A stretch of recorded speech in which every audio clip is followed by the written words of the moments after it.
How do I know what I mean to you? Yeah. Say it out loud, spill the truth. Tell me how I'm gonna get close to you. Yeah.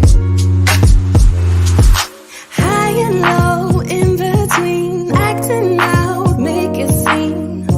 Working on our body language, working on our body language. Baby, now tell me exactly how you feel. I'm just trying to keep it real. Let me love you on the inside, love you on the in. Nay, nay.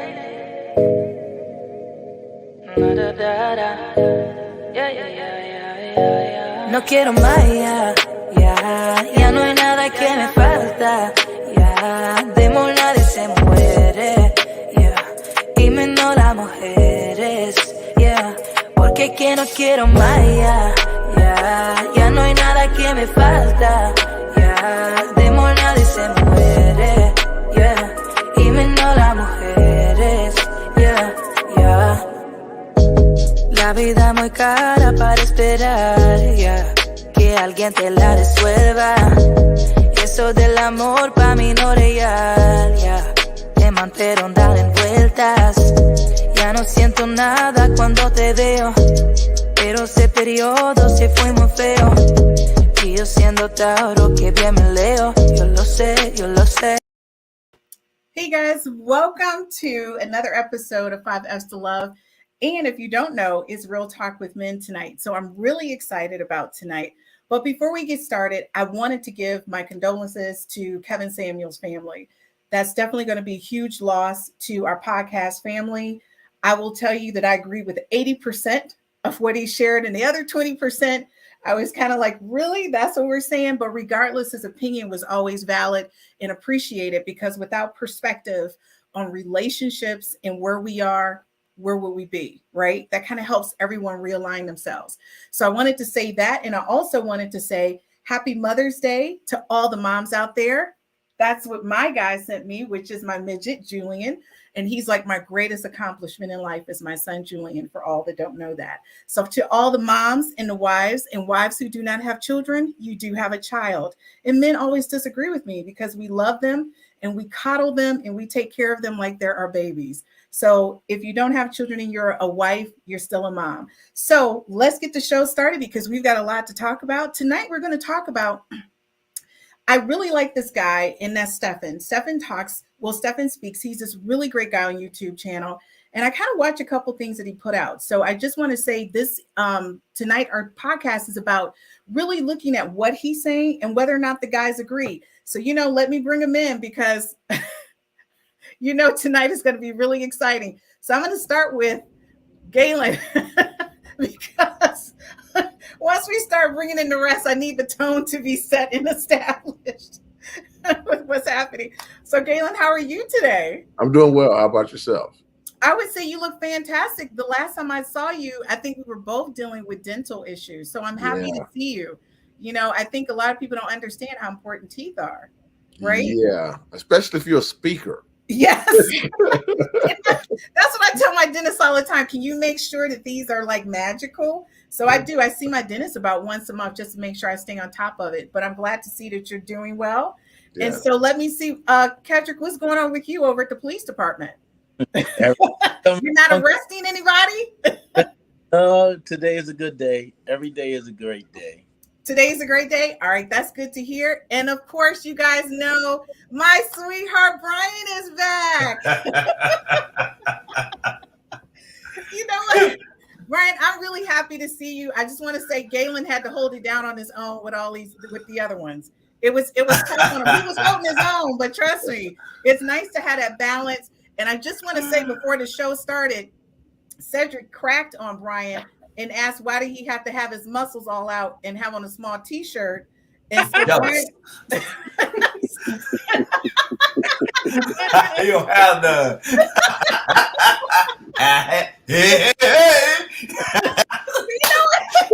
See what I mean? Oh. All I gotta say is, of course, everybody knows Cedric, and I'm gonna say welcome to the 5S to Love Real Talk with Men. So, guys, without any further ado, I'm gonna go ahead and get us started because we got a lot to talk about.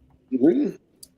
Okay, so when we talk about relationships, relationships change and modify based on the person's needs.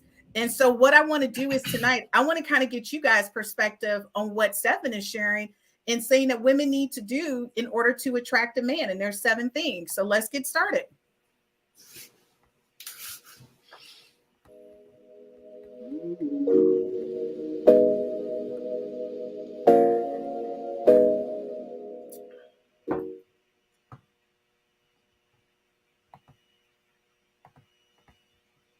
Men are not as complicated as you think.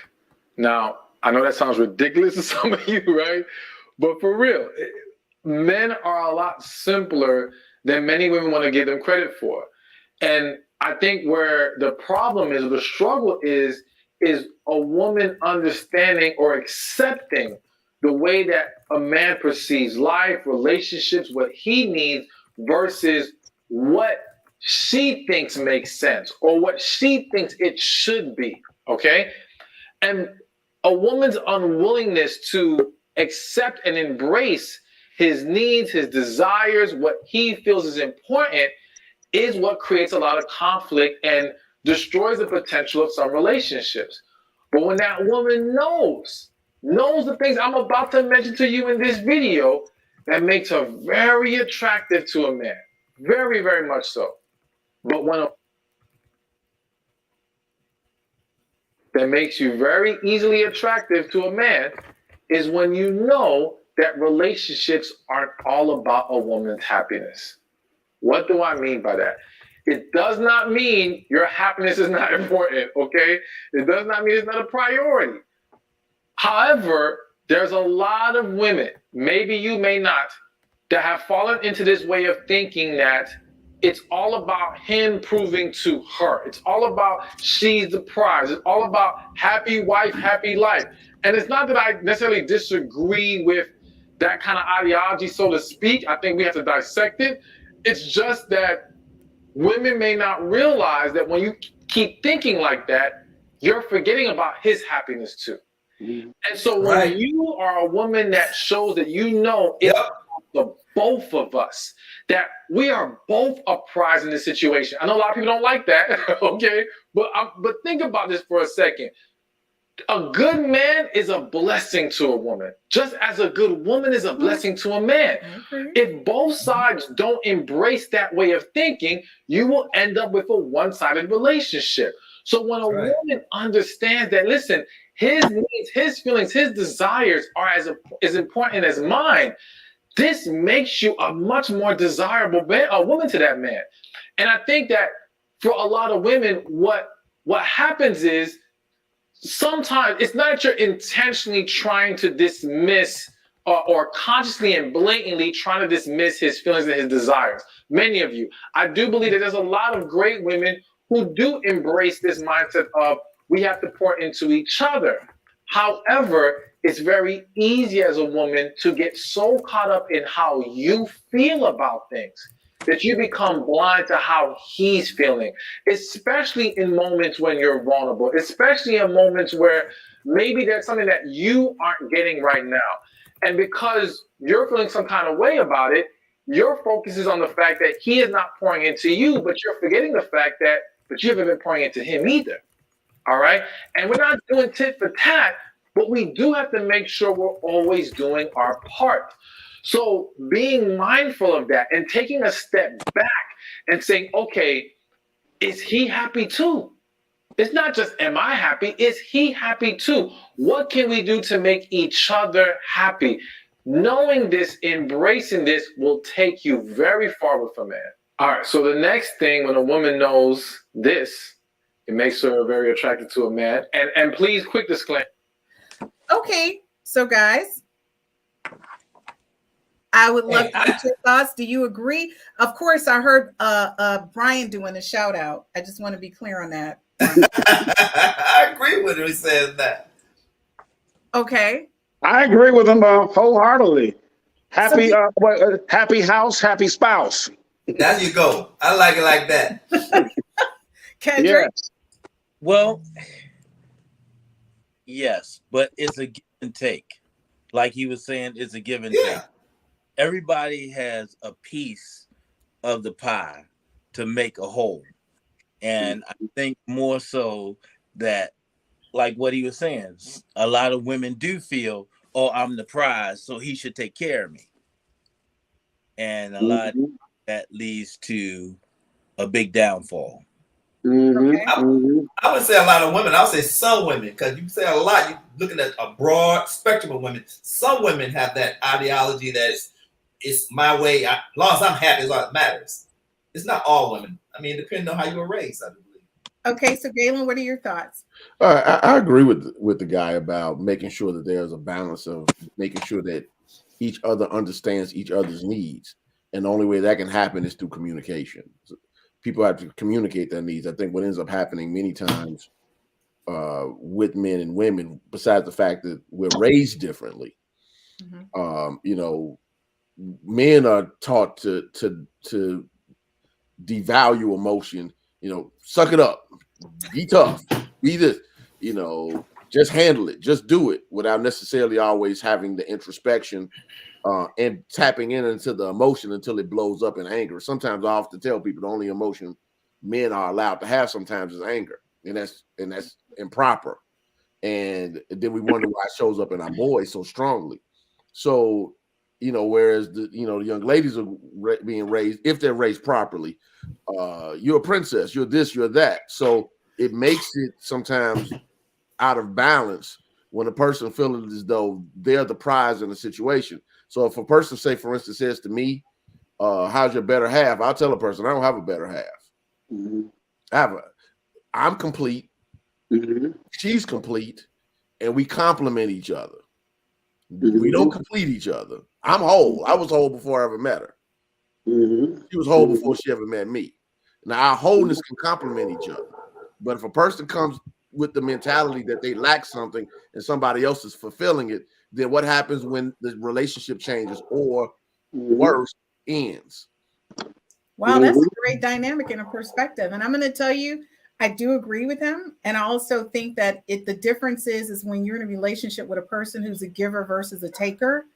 I think women who go into the relationship with I am the prize, I think mentally they go in with this, you have to prove something to me, versus not understanding each person has something to offer and give to the other person, that no other person outweighs the concern or love or respect of the other. It's an even playing field. But I do hear a lot of women say, you know, happy wife, happy life. I don't agree with that. So I'm going to say with you guys, I'm on that. And guys, we'll be right back for our next one right after this commercial.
So welcome back to the 5 F's to Love, Real Talk with the Men. When we left off, we were looking at the first thing that Stefan said, bottom line, women need to do or act like in order to have a man. And I think we're all in agreement with number one. As odd as that sounds, ladies, I'm in agreement with number one. So let's hit number two. Is he happy too? It's not just, am I happy? Is he happy too? What can we do to make each other happy? Knowing this, embracing this will take you very far with a man. All right. So the next thing, when a woman knows this, it makes her very attracted to a man. And please, quick disclaimer. this might trigger some of y'all. All right, I'm warning you.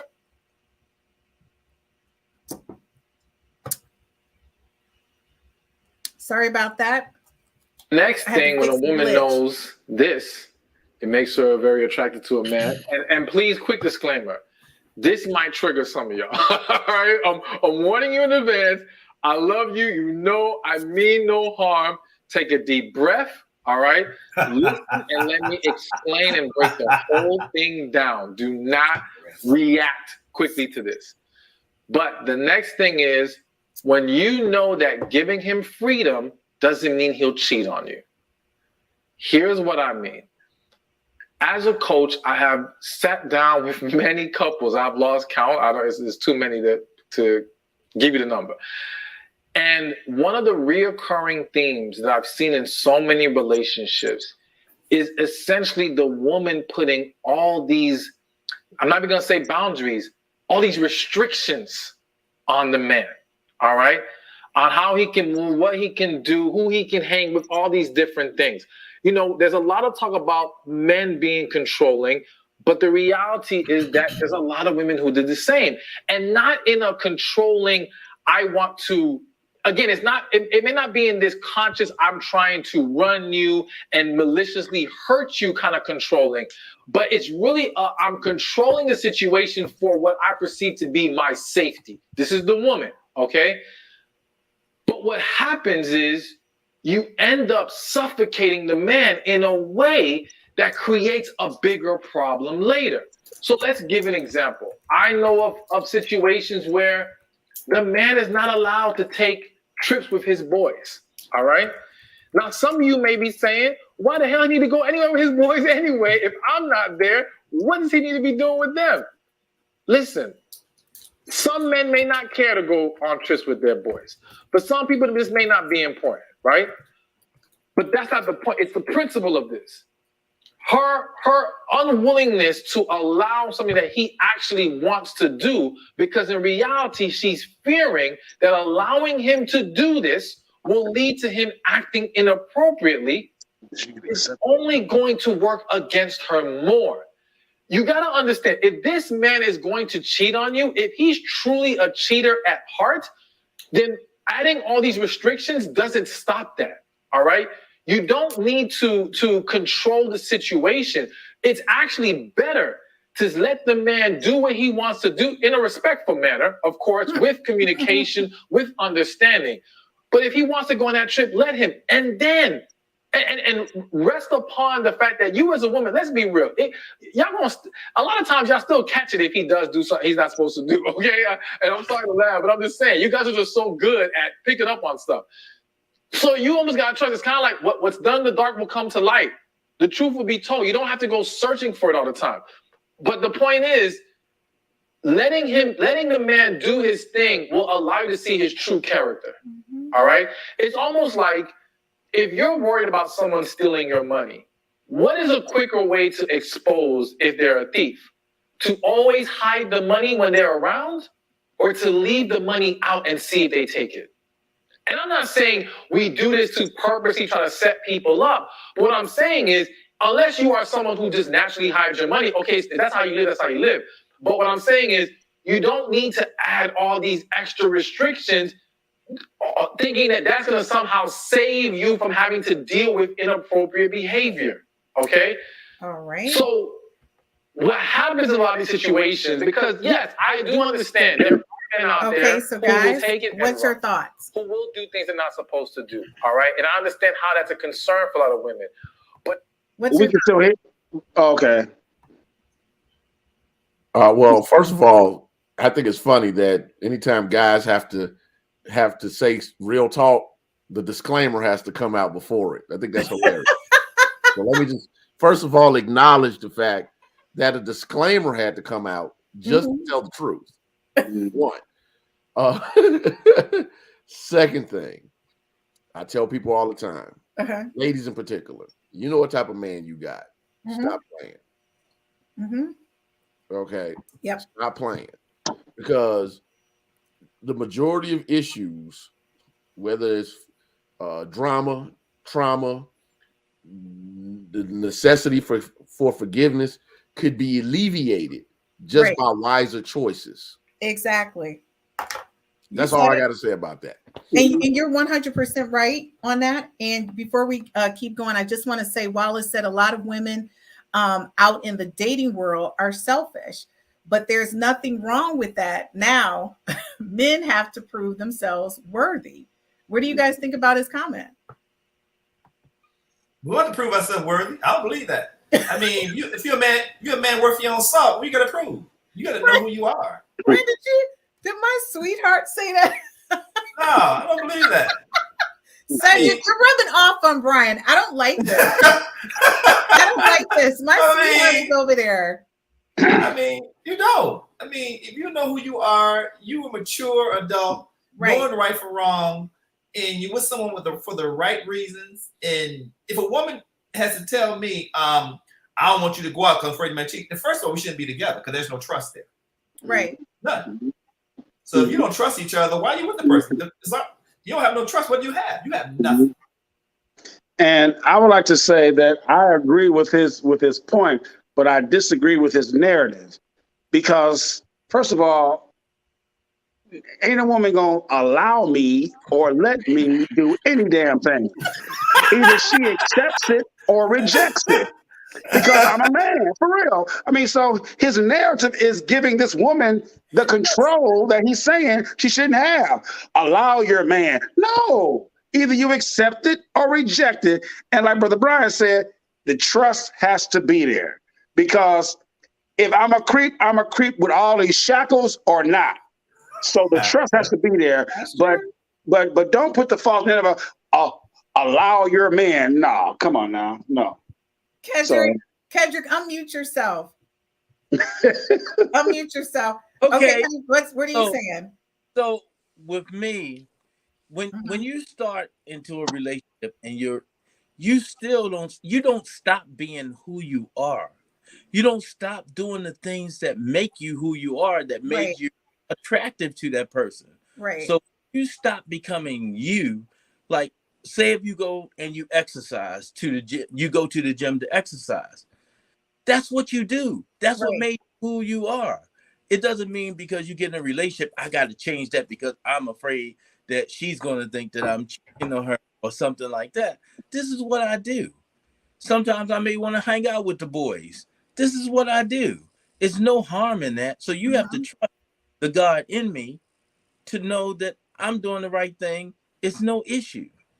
I love you. I'll be with you. You're the one that I chose out of all other people. So it shouldn't be wrong. I like that. Before we jump to the next thing, I do want to lay some what I feel is though some qualifiers. Okay. I think there's qualifiers in the level of commitment of the relationship. There's a difference between casually dating someone. Exactly. There's a difference between committed relationship. There's a difference between living with someone. There's a difference between being engaged to someone. And there's a difference between being married to someone. And when you are seeking influence outside of your level or your lane, Cedric talks about this almost every time. They're lanes. so influence outside. Cedric, you're contaminating even Gaylon. I'm not contaminating. I get this. You're contaminating everybody. We're brothers. Okay. I just tackle it from a different angle. So if a person's, for instance, married, obviously there are commitments, there are bottom lines that respectfully should be managed in integrity. All right. Because of the commitment level. Therefore, what ends up happening is many times when people get married, they still want to impose their will on someone. It's like, for instance, I knew a person who, talking about the allowed thing, a friend of mine knew a couple who one was a Muslim, one was a Christian, Muslim man, Christian woman. I think I mentioned this before. And the challenges that came up, not because Muslim and Christian, is because they had different expectations of what that looked like. All right. So they thought just the good sex and hanging out was going to make it all work. But when they came together, the woman thought everything was going to be the same. And the man's like, no, Now you got to reform to how I get down. But that's not the woman who attracted him. Right. So I think the thing about it is with men who want to still hang out with their boys, do whatever, I think there's a balance to that. Okay. Because if you want to live a single life, go live a single life. But that doesn't mean you have to eliminate all the things that make you you. You have to figure out the things that matter to you the most. Right. And figure out how to, and here's the word, integrate it. So I'm gonna use an example, and then I'm gonna stop talking. I just want to say that was a good intro to my app, because that's in my commercial, the things that matter the most. See, everybody's that's the 5 F's to love. I love it. I always tell people that you can always bring things back to Bruce Lee. And Did you say Bruce Lee? you can always bring things back to Bruce Lee. I want to see how you bring this back to. Okay. Yeah. Now, Curious too. See, but give me a moment. So many people believe that Bruce Lee studied all these styles and created his own system. Like, he punched like this, he kicks like that, he wrestles like this. He created his own system called Jeet Kune Do. But Jeet Kune Do is not so much shifting styles. It's actually putting all the styles in the blender and creating something new. Okay. So what ends up happening is, in the integration of committed relationship, you're creating something new. Now, out of that newness, what do you need? Out of that newness, what do I need to still function in my wholeness and give you what you need in the relationship? That's the real question. I like that. So everything goes back to Bruce Lee. Everything is Bruce Lee. I got other examples, by the way. I got tons of these. Thank you. Gerald, thank you so much for watching. He says, I disagree. When you enter a relationship, everyone's lifestyle changes. Meet someone that has the same interests you have. So what do you guys think about that? That's what I just talked about. Okay, wait a minute, Cedric, why is your face doing that thing? Like, what is that about? I'm trying to process what he just said. I mean, right. Well, the thing is, and I get what he's saying, because, like, me, I'm a big outdoors person. I love working in the yard. That's like my Saturday thing. I could wake up in the morning at 5 a.m. and still be out there at 10 p.m. But if I'm with someone who doesn't have that same interest, it might piss him off that every Saturday that's my thing. Right, when the weather's nice. So he may be like, look, can you just come up out this yard? That might be an issue. So for me, I would be looking for somebody who has a similar interest. Just like if you work out all the time and you're in the gym, and you at the gym, and every time your wife or your girlfriend's like, okay, I'll be here when you get back. At some point, that's going to kind of play a different way for you, because it may be an opportunity for you guys to bond or do something together. It's very similar to, I'm not saying do everything together, but there's got to be some commonalities where you guys spend that bonding time together. So I totally get it. I could never be with anybody who gambles. I don't see why we going to the casino, giving our hard-earned money away. So if I hooked up with somebody who was a gambler, we probably gonna break up, because I can't process that. That's just giving my money away. I worked too hard to get that money. So yeah, I get it. Yeah. That's a valid point. So that's a good point. I'm going to tell you guys, we'll be right back after this commercial break, and we'll be going to number 3.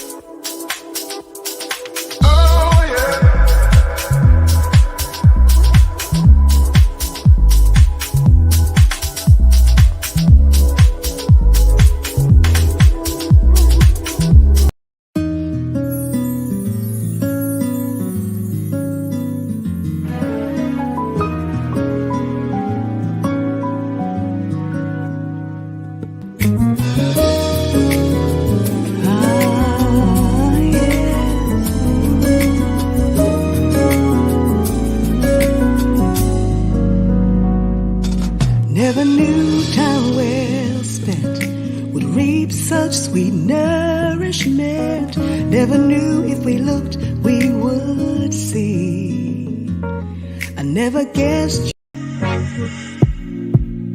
know it's bad for me. He just wants me like he's attached to me. So what's standing in our way? Okay, guys, we're back and we're going right into number 3. Almost like you're making this movement. The next thing to know as a woman that makes him so easily attracted to you is that loving him, supporting him, and nurturing him doesn't make you weak. All right?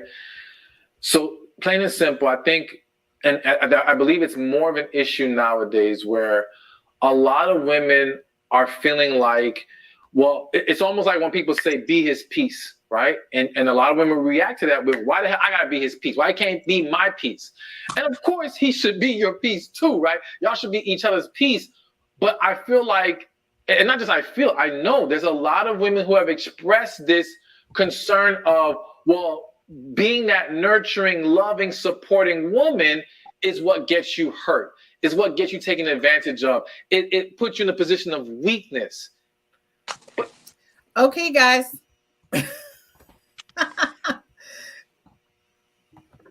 What's your feedback on that?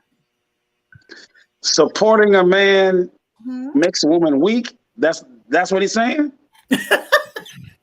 No, he's saying it doesn't make you weak. No, I mean, but him saying that is saying that the assumption is doing that makes you weak. I don't get that. I mean, I've never heard that at all before in my life. I'm sorry. I don't get it. That might have to do with a woman who's come up with a relationship who was treated awful, who was cheated on, and she just came from a right relationship and she got a good man, and he gonna do the same thing to her. Yeah, that's from that perspective. I do believe anything else. Yeah. I don't get that one. So you guys, I think I get his perspective. Okay. I think what he's saying, Cedric, is this: there are some in an era of hypermasculinity, not just with men, but women. There you go. Yep.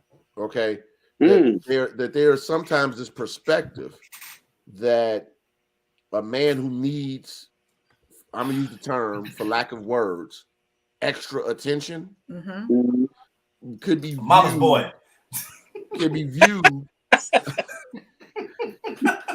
Could be viewed as weak from a female standpoint. Like why do I have to?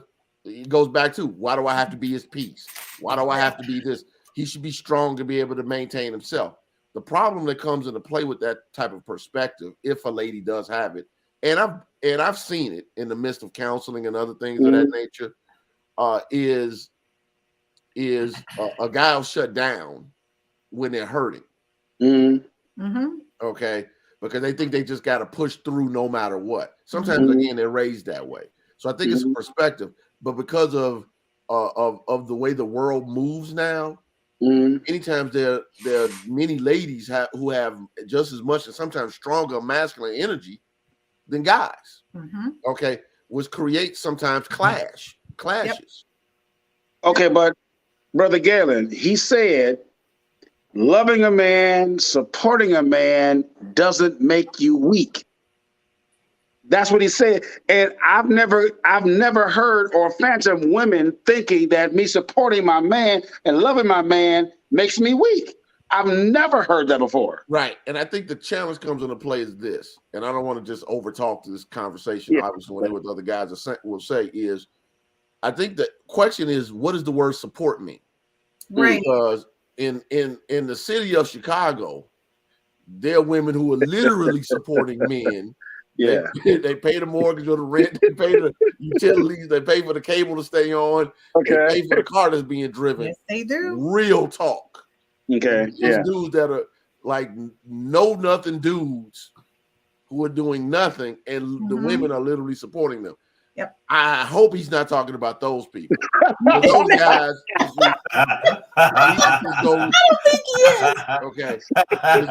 Just pile all them up and go live in a loser apartment complex or something, because they create other problems.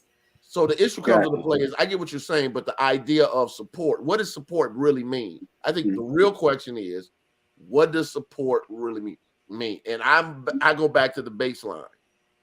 If you want to know the best way to support someone you love, ask them. Mhm. That's so Plain true. and simple. Plain That and is, simple. it is that simple. Cedric, what's your thoughts? And I think it's just a give and take in the relationship. I mean, you should know your man, and you should know your woman, and you should know the different things. Once you study them, you'll know the things that make them tick, the things that undergird them and support them. So those are the things, not just oh, I'm supporting him. No, it's just what does he need, and just give him that, and more than Mhm. likely give you what you need. So give and take. So it's not nobody has to be, oh, I gotta have her in my corner and support me and go team. You know what? And I'm going to say, because people have this perception that I am that type of woman, I will say this to you. I think for me, people think that I'm, because I always say, Christine, you're tough. And I get that part. But in a relationship, I'm the total opposite. I am so loving, caring, and supportive that whatever he needs for him to be successful, I'm there. I'm like his ride or die. And I'm not one of those chicks who, regardless of what it is, that I'm going to bring it up. Like, oh, I did this for you and you didn't do it for me when I was in need. Because to me, that's a learned behavior.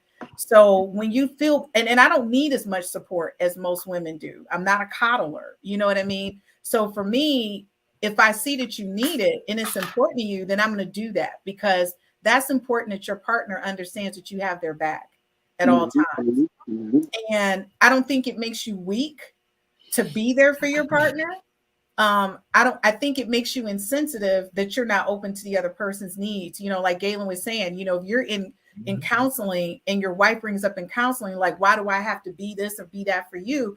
Then something is wrong that they're not understanding. They need to be that support, because at the end of the day, when you come home, if you just need to put your head on my lap and for me just to be there, then that's what we're going to do. I'm not going to judge you one way, because it's going to be some days I'm going to need you to do the same for me. Right? So I need to know you got me. So that's what I'm saying. With my guy, I'm very nurturing. But when he sees me at work, he always go, dang, this is a total 360. And it is. At work, I'm a different person. When you're nurturing, can you record that? You know what? So we can see it? Cedric, you don't need to see it. Wallace, thank you so much for watching. Wallace, it goes both ways. My point there, there's nothing wrong with being selfish, because a lot of people don't know what they want. And that's true. A lot of people may not know what they want. Wallace also said, based on our last one, which is number 3. I said you got to study the person that you're with. Say it again, Cedric. That's why I say you have to study the person that you with. Oh, most definitely. I think it goes back, and I'm going to let you guys know, I don't just listen to Gaylon in this space. I actually talk to Gaylon if I have issues in my personal life. But one of the things Gaylon said is, people need to stop jumping into the sexual experience and really get to know the person, right? He has said that more times than not. But I think sometimes when you reach a certain age, which is around our age, 45, 50 and up, you think, oh, I can kind of gauge a person pretty quickly. No, you can't. Because you got more stuff to go through. That person's lived a long time, and it's more layers than when somebody's in their 20s. Okay. So you need to kind of take a minute and think about all of that. So what I'm going to say to you guys is that life is going to throw you some obstacles, right? But it's up to you to figure out whether or not this is a hurdle you want to jump over, or this is something you just want to walk away from and say, I can't do it. And that's where we fall into these glitches, where you be trying to get over that hurdle, and you don't realize it's not even a hurdle that you should be jumping over. You should have walked away, because it's not the right person or right fit. So Wallace also say dating can be like a ballroom dancing. A man has to lead, and meaning everything is spiritual, but it's important to keep God in the relationship and let God I think he means lead. I think that's lead. Okay, because thank you. He lead, because you might be dating the wrong person. So what do you guys think about that? Well, it's obviously you can be dating the wrong person. I think that happens more than it's the right person. I think that's really the real conversation. Absolutely, you can, who you choose to spend your time with. Yes, is the most important decision you can make with your time. Oh my gosh. Correct. Yes. And I think people, Gaylon, you just said a mouthful. I think a lot of times people are so and I'm not going to say desperate, but I think the pandemic have put people in a place where they're willing to entertain certain things because they want that human interaction with people. And I found that people are so open. I'm like, what are you doing? I still feel the same way I felt before the pandemic and during the pandemic. My time is worth everything to me. So if I'm extending it to you, then dagnabbits, you better be appreciating my time and treat me accordingly, because I'm going to appreciate your time. You know, time you get back. the Gaylon, that's one thing you cannot get back. All right, we're going to see if we can kick out number 4 real quick. Okay, so here's our number 4. I know sometimes I say some things that punch people in the gut, but again, always with love. All right, so let's keep it going. So the next thing that when a woman knows this, it makes her very attractive to a man, is the fact that men are visual, and looking good for your man is a beautiful thing. All right? I need to jump straight to another touchy subject before I really cover this whole thing, and that's a woman's hair. I know, please just what do you mean? Let me explain. All right. I'm in no way saying that a man should necessarily have authority over your hair. However, I've seen so many situations where women in relationships or married. Let's just use married, because I definitely think if you're dating a guy, this is more of a moot point. Let's say you actually end up married, right? And you have to be aware of this even in the dating process, all right? Even though it may not fully apply yet. What's going on? The woman feels like, well, listen, if I want to do something with my hair, I don't need to talk to him. I do what I want. I come home and that's it. And there are some men who generally don't care. And there are some men who have been completely turned off by what the woman did. All right. And there are people who will say, well, it's not, who cares what he thinks? It's whatever she wants to do. And here's the reason why this can become such a problem. It's bigger than the hair. All right. It's a level of 1, respect. And 2, again, caring about the fact that what is attractive to him. Now, one of the reasons why a lot of women have a hard time grasping this concept is because to the women, they'll say, well, we don't tell men what to do with their hair. Well, the reality is that the average man can't come home with a drastic change of hair, okay? So you're not going to really have this huge switch in his appearance. So it's a very different scenario. But let's use me for an example. Let's say we're married, and let's say you love my hair. You love my locks. You love my beard.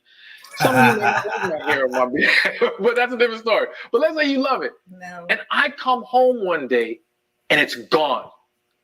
No heads up, no conversation, no consultation, no considering how it would impact you and your level of attractiveness to me.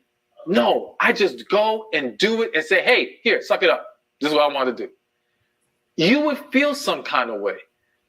Maybe, yes, you could eventually get past the hair change, the physical appearance of it, but you will feel slighted in the fact that I didn't even sit down and talk to you about something that you did love very.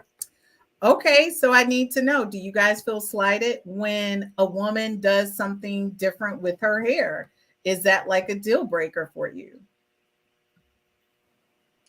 I've never had to deal with any level of radical change, so it's hard for me to speak to that.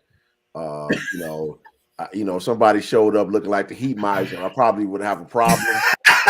All over the place. And I would say something like, "What's up with the heat miser hair?" or something like that. Because I can't do all the crazy colors and all of that type of stuff. It just doesn't work with how I move. But I would say something. If I don't like something, I'm saying it. Right. Period. Okay. That doesn't mean I have control over it, but it also means I have an opinion. And if I'm moving and dressing or doing whatever in ways that the woman doesn't like, she has a right to say that as well. Right. I think the real issue comes into play is this: who you're with reflects. It's a reflection. You, not just themselves. And I don't like his dreadlocks nor his beard. So he would never have to worry about Christine because that's not my thing. I don't care what he did with that hair. That beard is still there, and I'm not happy with it. It was just a metaphor, Christine. He was just using it as an analogy. I know. I'm just doing real talk. I don't like it. Okay, so Cedric, wait. So like, no, give me a second, Cedric. You're muted. Okay, go ahead.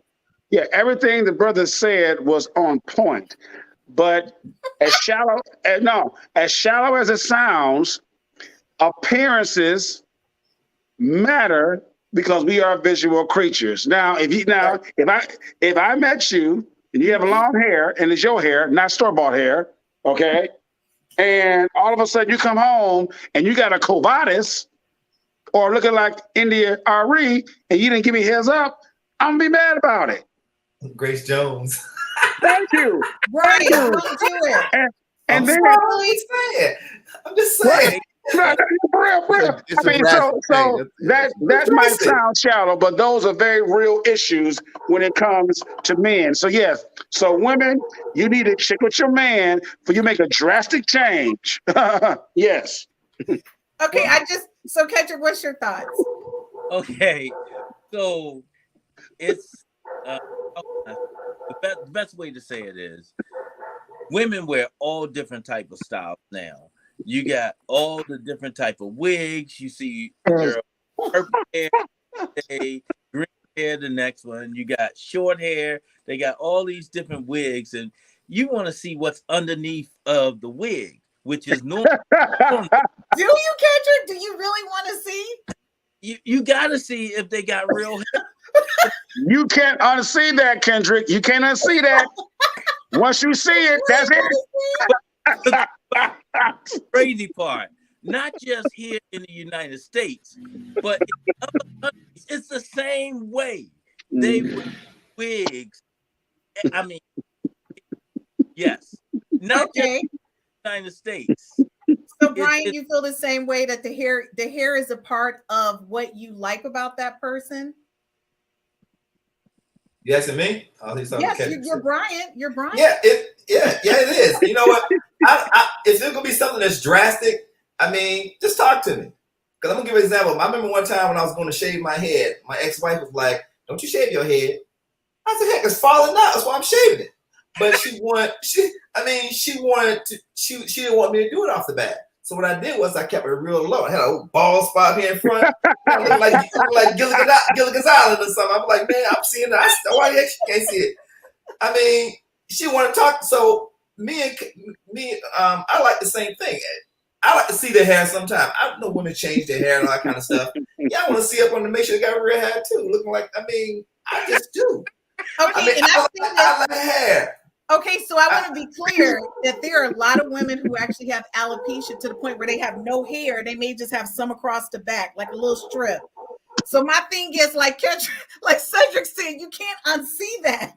Do you need to see that she's completely bald with a strap, like a little piece across the back? Do you need to really see that? I don't want to see that. I don't want to see that. I think the guy is talking in general, not in specifics. Because we start talking about what could be other options, and you step outside the mainstream. No, I think what I'm saying is, Gaylon, but you don't know when a woman wears a wig. You don't know what's really under there. So you might want to ask her, why do you wear wigs before you like, can I just see you without the wig? Because you may be like, I'm out. I'm out. I can't do that.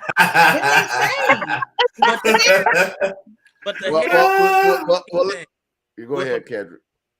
The hair is not the only thing with appearance. It's how neatly she's dressed. It's the type of dress that she has on. Mm-hmm. It's the type of shoes that she has on.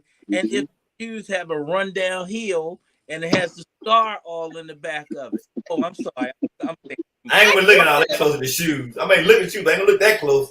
Okay, you know what? Kendric can say, okay, Gertrude, thank you so much for viewing. She's a returning viewer. She said that's a mouthful. Sometimes you have to learn what you want.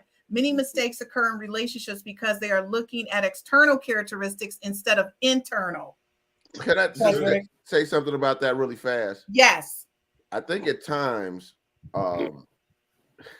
this is going to sound not ministerial, but I just think I feel as though I have to say it. External characteristics are the actions people take. See, people love to sell, this is who I am, but they show up differently. I'm not talking about external characteristics, just car, home, or money, whatever, but actually the actions and how you move in the world. Yeah. That's a reflection of how you really think and what you really believe. Preach. Then people want to start talking about their spirituality and their growth and what they're looking for and what they love, and all of this is game. There's no other way for me to say it. It's game. All this, and I'm a person who believes in internal characteristics, but internal characteristics are reflected in what you do and what you say. And if what you do and what you say are not matching up with what you're trying to describe to me and other times. So if you say, I'm a peaceful person, I love people, I love whatever. And then you can't get along with your family. Right. You can't get along with my family. Right. You can't get along with the people at work. You can't get along with the people you went to school with. You can't get along with whoever. Maybe you are the common denominator. You are the problem. Don't talk to me about internal characteristics when, and I'm not saying that's what that person is saying. Let me be clear.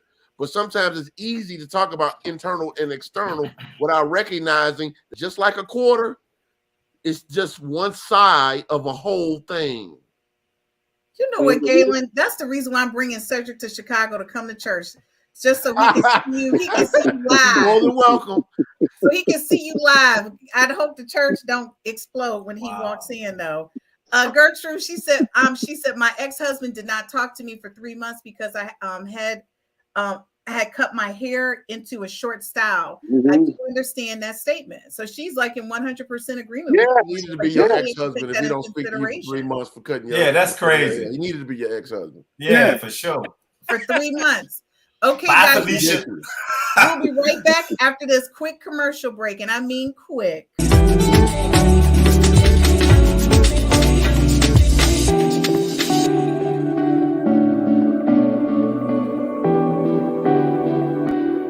Business. Okay, guys, that was a quick commercial break, and now we're gonna go into our next one. And I'm hoping that this is gonna be interesting to me. Number 5. All right. So now next on this list of things for a woman to know and make you more attractive to a man is the way to a man's heart is through his stomach. Okay. Listen, this is. We can stop that one right there. Why? Because you all know how I feel about that. Go ahead and hit it. It doesn't hurt. That's all I'm gonna say. It doesn't. I'm not saying it has to be the main thing. Must we? But it doesn't hurt. I don't hurt. Okay, Briant, are you going with that? No. I agree again. It doesn't hurt. Nothing wrong I'm with just in this deep. Let me ask you guys a question. This is just a real conversation. Realistically, in my world every day, I run 2 IT startups. Do you really think I have time to cook? I don't have time. Excuses. I'm not coming home to cook. Excuses. See, that's a problem right there. Oh, well, guess what? That's a problem right there. I got this. I do that. I ain't got time to take care of my man and cook. That's a problem right there. You walk right into it, Chris. You walk right into it. Hey, Cedric, I'm going to come to John Christie's defense on this one right here. Enlighten all that she does. I mean, enlighten all she does and how much responsibility she has. A man that would do the cooking, wouldn't be nothing wrong with that. Look here, I don't give a damn, bro. So, and all that she does, I got to get a carry-out meal, I get a happy meal. No. Cedric's like, I don't give a damn. She's still making a meal. Cedric, are you serious? I'll give us some slack, man. I wouldn't be like that. So, look, Brian, this is the thing. Guess who cooks for me when I don't feel well? Him. He takes care of me. Cedric does. He's an amazing cook. That's why I'm looking at him like, Cedric, really? I have never cooked one meal for Cedric. He's an amazing cook, by the way. So Cedric over there talking junk. No. I'm just saying, but when it's your man, put forth the effort. Talking about, don't ever say, well, I work and I do, work and too. I work a lot of hours. And I really, honestly, with IT, I work almost 24 hours a day. So it's just unrealistic. Can I just interject? Go ahead, Gaylon. I think there's two issues when it comes to this. The first one is this, from my perspective. People do what they think is important. It don't make a difference what it is. When you think something is important, you find the time to make it happen. It don't mean you can always happen all the time.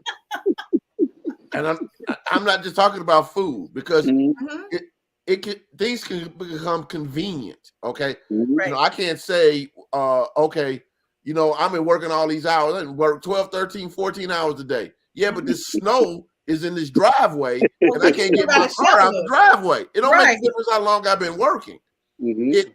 Some things have to be prioritized, and sometimes things have to be addressed. I'm not saying that a person has to cook, male or female, all the time. Right. I do think that the issue comes into play is that people do what's important to them. What they prioritize gets their attention and their energy. It might end up being a situation, a circumstance where when a person knows that with everything you have on your plate, you're taking sometimes some of the time to do something extra for me. If that person has a good heart, they can appreciate it at a higher level. Okay, and both ways. That point, Gaylon, you're right. I'm good for a breakfast bagel every now and again. I can breakfast bagel. Anissa says Cedric never disappoints. You're right about that, Anissa. He never does. Because I'm gonna tell you, we can always count on Cedric to just cut it up. He go, I don't even care, Christine. You need to be making something. That's just an excuse. Well, Christine, I think the issue that Cedric is saying in his own unique way, and I don't want to speak for him, but this is how I interpret it, is this. When you turn off the possibility, you block the opportunity. I agree. And I'm going to tell you, every woman on earth with a vagina does not know how to cook and cannot cook, just like every man with a penis cannot fix. So y'all better stop playing with me. I'm not a cook. I'm not going to pretend I'm a cook. I'm not saying you should cook. I can landscape the hell out of a backyard. Do you hear me? Brick pavers and everything. Don't fool with me. I can hang a light fixture, but I cannot cook just because I got a vagina. We're going to be clear. And it's not about cooking.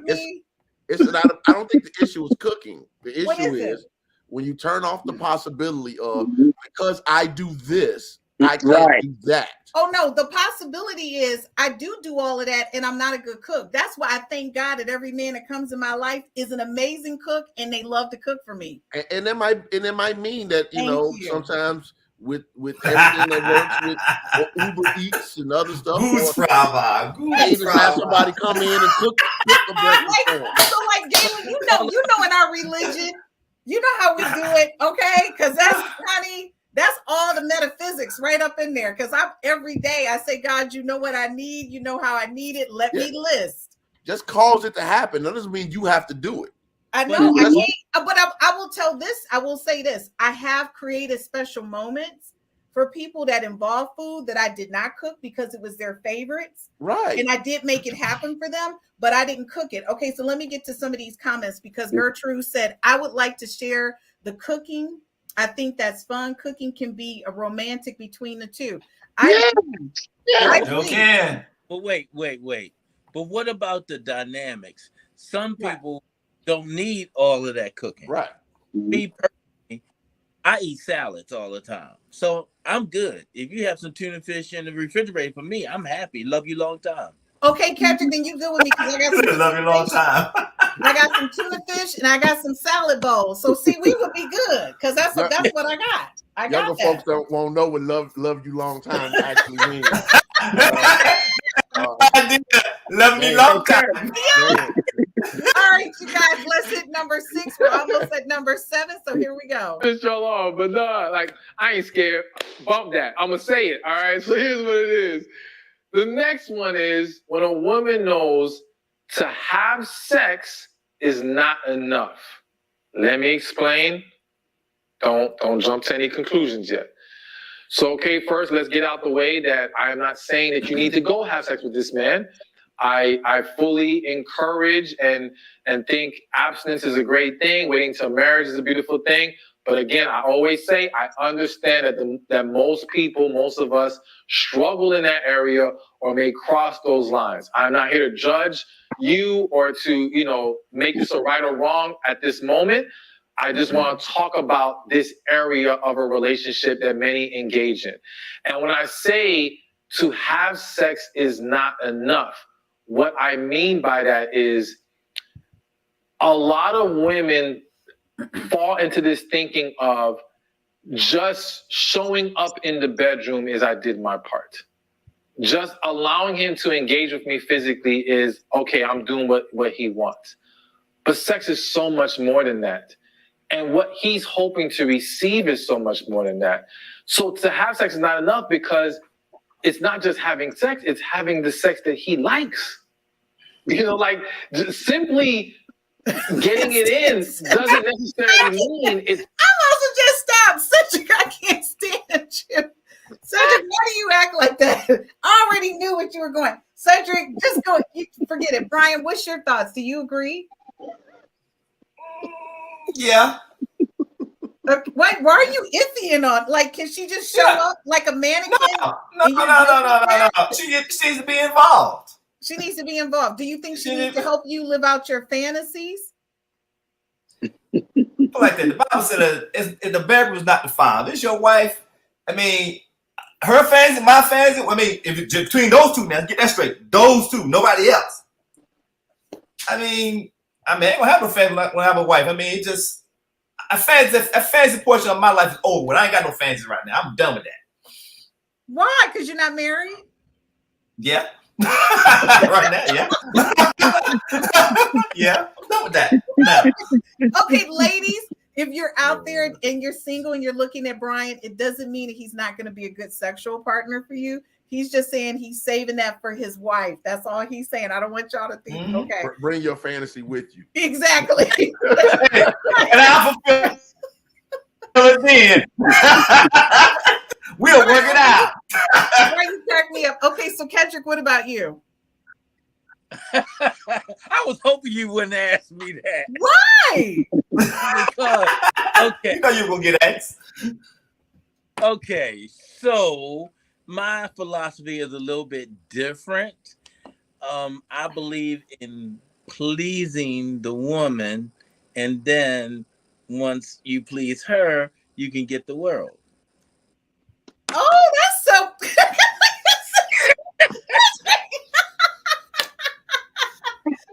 is like, no, that's not happening. Cedric, what is Cedric? I gotta agree with Kendric on that. Gaylon, please. Oh my God. Oh my God. Catch it. You was my man. Agree with To you. that point, brother. So Agree with you, Kendric.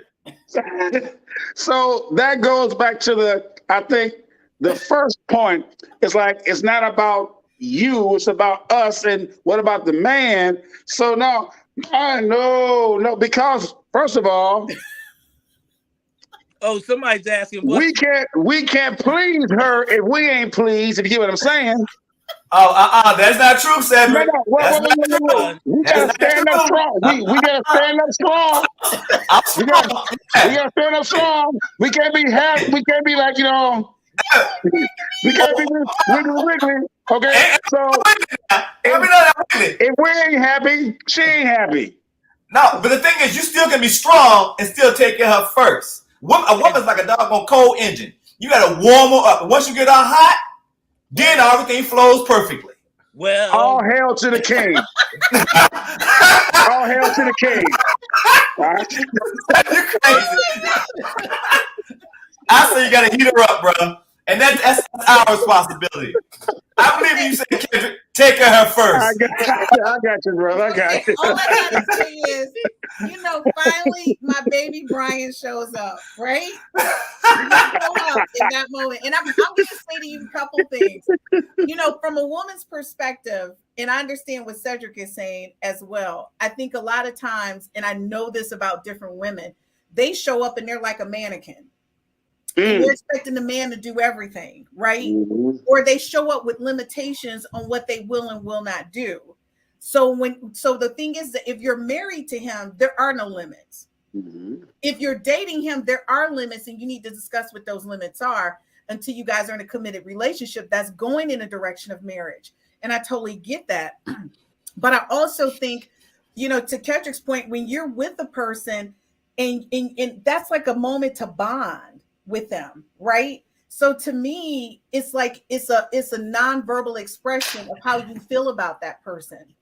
And it gives you an opportunity to explore the depths of that. So it's nothing like having an orgasm at the same time as your partner. That's some magical levitating. You know what's happening in moments, right? And all I gotta say is, you are so off the marker. You not go in like the king and be like, I'm getting mine, and you worry about getting yours. No, I didn't say that. I didn't say that. No, do not change my narrative. I didn't say What that. are you saying? I didn't say that. What are you saying? I just said it's not always take care of her first. Sometimes that queen gonna take care of the king, and that king gonna make sure his queen gonna be good. Okay, we're gonna be clear. Can I jump in? Go ahead, Gaylon. Go ahead. Okay, I'm not jumping on any of the other stuff the guys have already said. They've been very eloquent. Clear. What I will say is, what came to my mind when I heard the video was two words. Okay. One was task, and the other one was reward. If, again, doing ministry, this is my 20th year as a minister. Yeah. And just sitting across, dealing with people in real time. Many times men feel as though women their wives view sex as a task. They do, yeah, you're right. It's just another thing they got to do. Yep. So if you look at it from energetically as a task, then you're not. There's a such thing as approachable energy. Yep. So when people start talking about, well, you gotta rev the engine, yeah, that's true to a certain extent. But if the door is locked, I can't even put and I don't have the key. If the door is locked, and I don't have the key, I can't even start the engine. The door is locked. Okay. No, you'll hear guys talk about this. That women like, I work, I got these kids, I got this house, or whatever.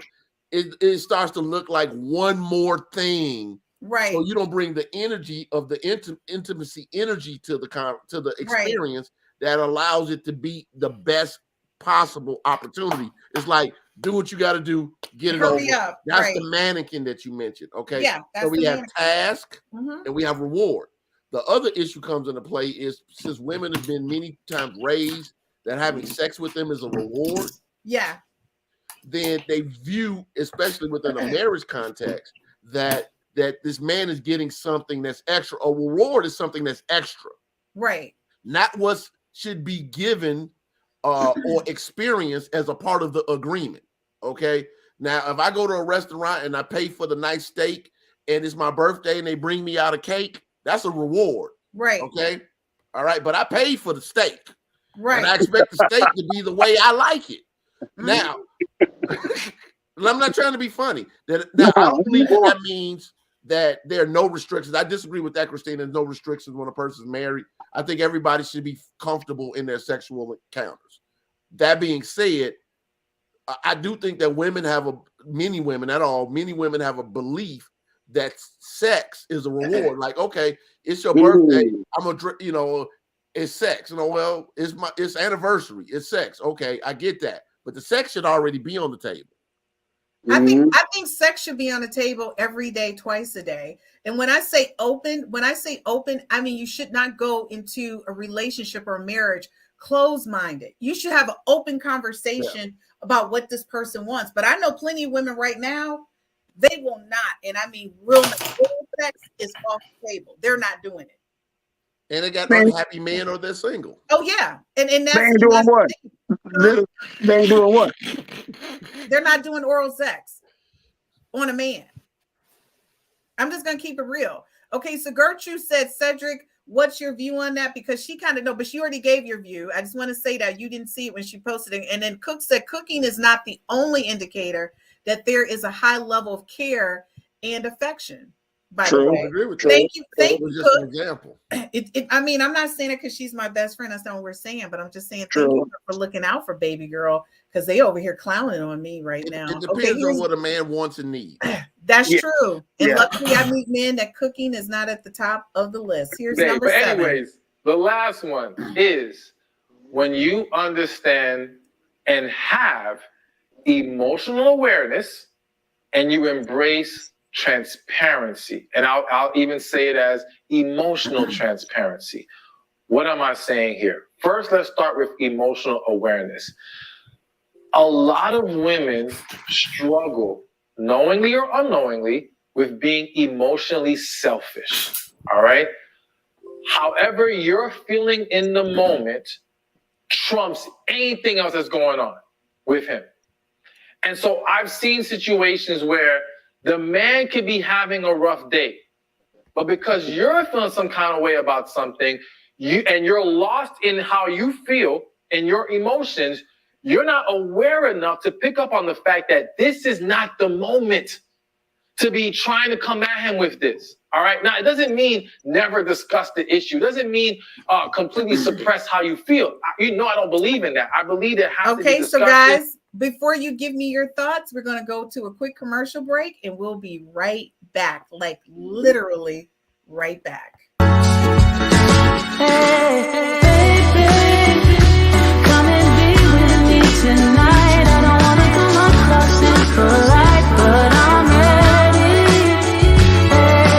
Hey, baby, come and show me how it's done. It's just you and me, one-on-one, nice and dirty. Late nights on the sofa, watching a soap opera. I feel your hands on my body. Wish we were getting naughty. Oh, I'm just getting started. Thinking about how you feel so right. Been dreaming all night. Could you be mine? We can go up. Oh. Okay, guys, we're back. So what's your thoughts on what he shared? And I'm going to start with you, Cedric.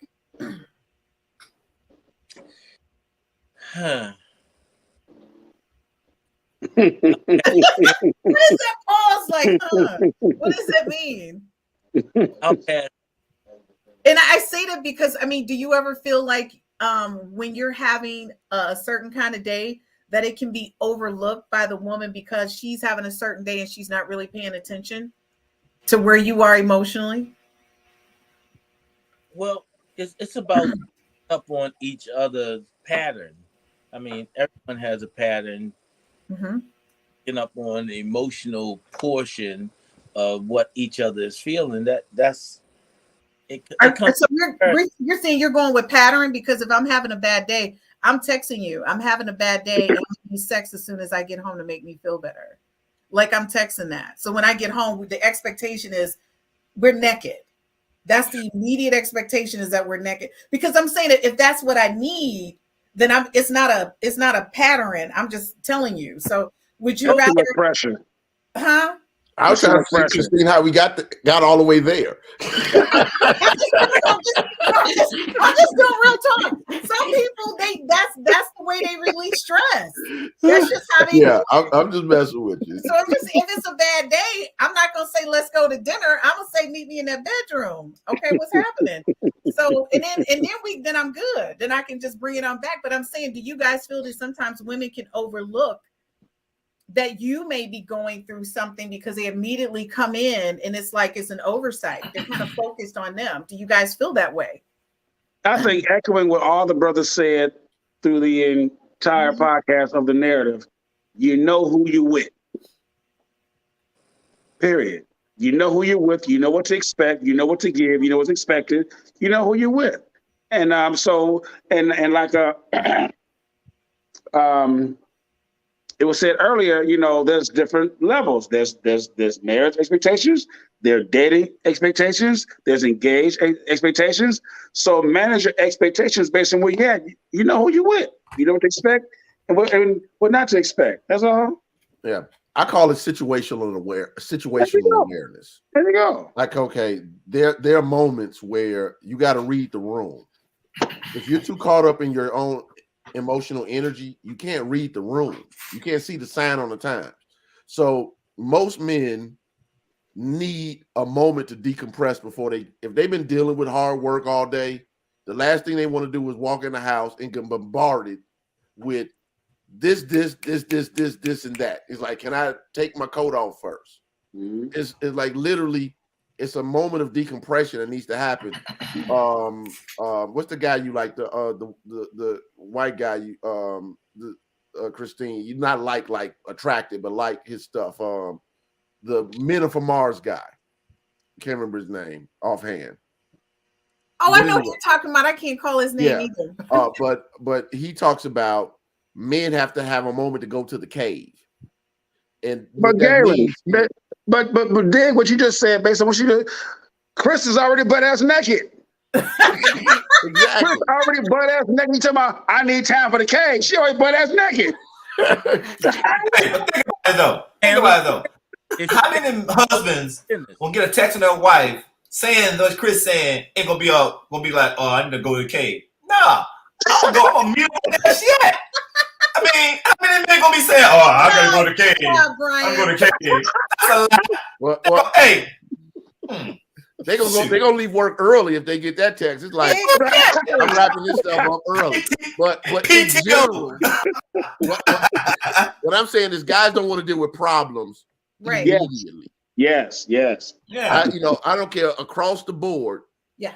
Like, okay, if they've had a day, especially if a person is a decision maker. Yeah. And then they come home and like, okay, the kids need this. We need to do this. We need to talk about this. Okay, can I sit down? Can I decompress? Depending on what that guy does, decompress for a moment. Just give me a minute. Just to chill. And then I'll engage and we can do what we got to do, including meeting you in the bedroom. Butt ass naked. See, I think, and I just want to say this has been a really extraordinary night talking to you guys about these 7 things. One, I'm going to tell you, I don't disagree with the cooking thing. I just don't think it fits everybody. I think women do need to take care of their man. For me, I'm good with an amazing gourmet breakfast bagel. So I can't cook a full meal, but I could probably bring you breakfast in bed. But after, I repeat, we have sex that morning. I mean, it's a reward. The breakfast bagel is a reward. So if things are going well, I'm going to get up and make that breakfast bagel. But if they didn't go so well, you might just get an orange juice or something. I don't know. It'll let you know without me saying it. That's the nonverbal, like nonverbal ones. But I'm gonna say, tonight has been very interesting for me because, often women don't understand men are not that complicated. You guys are very, very basic in what your needs are. And I think that was the whole purpose of tonight, is just to get each of your perspectives on what men really think or feel. And I don't think a lot of women understand how important that hair thing is. I think a lot of women overlook that because so many women are wearing hair pieces. And I don't think they understand that you guys do want to see what's underneath that. And you're not the first ones to say that. So I just want to be clear, at the end of the day, when you take off the eyelashes, the wig, the body harness or whatever is happening. Okay, Cedric and threw in teeth. He said the body harness. Cedric, come out. I don't even know what to say. You can see clear. You always got to come off the block with some foolishness. You didn't throw in teeth. Gertrude said, had an enjoyable evening. Thank you, guys. And Gertrude, thank you so much for joining us. I'm going to say you guys came with a whole different perspective and really kind of narrowed down what's really important in a relationship. So our closing remarks from each of you, and I'm going to start with you, Briant. What's your thought about the 7 things and what you feel women need to walk away understanding and knowing as it relates to men? everything he said was very relevant. Mhm. And men really are simple. You really are simple. You don't require much, and our feelings are just as important as theirs, and we shouldn't overlook theirs, and they shouldn't overlook ours, and act like our feelings are important. And I mean, every woman won't agree, every man won't agree, but when you're two people in a relationship, a platonic relationship, marriage, those things that he said, they're very relevant. Okay. And it all based on how you grew up, how you were brought up. That plays a factor too. But what he said was very relevant. Okay. And so, Cedric, what about you? Well, let's close it out in prayer. We're not Hallelujah. in prayer, Not there Cedric. yet, Hallelujah. We're You not gotta step closing in it my out in lane prayer. now. Oh my gosh, you guys are hilarious to me. Kendric, what's your thoughts? How do you, after tonight, how do you want to leave this conversation with women understanding what's important to a man to attract a really good man? Well, when we talked about, so the first thing is your attraction, how you present yourself, how you're dressed, and then what your conversation is about. Because we didn't touch on your conversation at all in the podcast. No, he said those that wasn't a part of the 7. Yeah, I know, but that should have been a part of the 7 because you somebody and they like, what do you want? Just, hold up, wait. I'm sorry, I even said something to you, but you know that conversation, and if you're getting a good vibe from them, so that's what I think. That's what you think? Yep. Okay, Cedric. It's real simple. Listen, watch, and adjust your hand accordingly. Listen, watch, and adjust your hand accordingly. That's it. When it comes to women, when it comes to their man, listen to him, watch how he moves, adjust your hand accordingly. That's it. Okay, but nothing about what the man, is he adjusting accordingly? Well, he was talking about women. I know, I'm just teasing. I'm just teasing. I just got to pick with you, Cedric. I'm sticking to the script, Chris. I just got to pick with you, that's all. Okay, so Gaylon, what's your thoughts? I think success leaves clues. And there are things that give consistent results either way. So I think what he did was he just followed and paying attention to life and said, okay, these are some things that when you practice, they consistently work. Does that mean that you have to have your adjustments? Yes, obviously. Right. You know, it's sort of like everything goes back to Bruce Lee. It's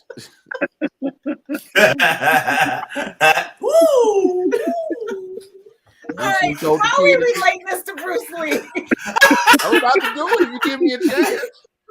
Like, don't. It's not so much the formula; it's what the formula is telling you. Bruce Lee told the little boy at the Shaolin Temple to enter the dragon. He's like, it's like a finger. He said it's like a finger pointing at the moon. If you concentrate on the finger, you miss all the heavenly glory. Okay. What is the finger pointing to? Okay. The finger is pointing to something larger and bigger. These principles or techniques or strategies, they're probably strategies, is probably a better term. These strategies are pointing to something bigger. And to me, the strategies are pointing to something bigger in this one basic thing. How much can you get your own ego mess out of the way when you're engaging with another human being in an intimate way? Gaylon, you are just like, you're the guy. You really just summed it up. I love that. Well, thank you. I just made that up on the top of my head. I'm glad we're gonna work with it. I'm glad this is recorded because I think that's a whole lesson within itself. It's just really working with people how to get their own ego out of the way to be in an intimate relationship with someone. And I think that's huge. That's huge. And I really like what you just said. It's extremely impactful. So guys, I'm going to say thank you again for your time. I love seeing you guys once a month. It feels like it's so long though, but it's once a month. And I love when you guys come on with the real talk because it's absolutely what women need to hear and understand, a perspective from you guys. And they're all different perspectives. A lot of times you agree, but Cedric is always, like the ladies say, you don't disappoint. So on that note, I'm going to say thank you to you all. And we're going to close out this episode of 5 F's to Love, Real Talk with the Men. Be sure to make sure you change the month of June. We're going to move to Tuesdays or to Thursdays. So stay tuned to that. I want to make sure that everyone on our podcast can change those dates and join us. We want to make sure that you guys enjoy your Fridays and you can get out and do what you do. And again, I want to say on behalf of 5 F's to Love family that we do send our condolences to Kevin Samuel's family. He's an extraordinary podcaster. He's really brought a lot to relationships, Black love, Black life, and really highlighted a lot of things that we did not understand about relationships and getting that high value person. So I'm just going to thank you for his contributions to what we do, what I call in Black Mecca. And stay tuned. And I look forward to seeing you guys next week on the 5 F's to Love, Real Talk with the ladies.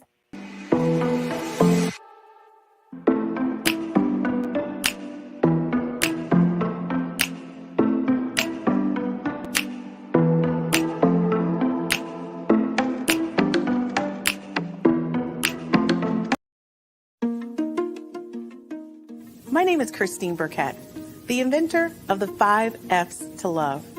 This is a compatibility app. It's an app that gives you an opportunity to rate words that start with the letter F in chronological order of importance to you, to help you find your one true love, your soulmate, and the person you're going to spend the rest of your life with. So after you've taken the time to rate your F's in chronological order, you send a link to the person, I don't know, you just met, or the person you've been dating for quite some time. Or maybe it's the person you've been married to for 30 to 40 to 50 years. And then you compare your top 5 F's to find out what things you have in common and things that you may perhaps need to work on. This is taking a simplistic perspective on how to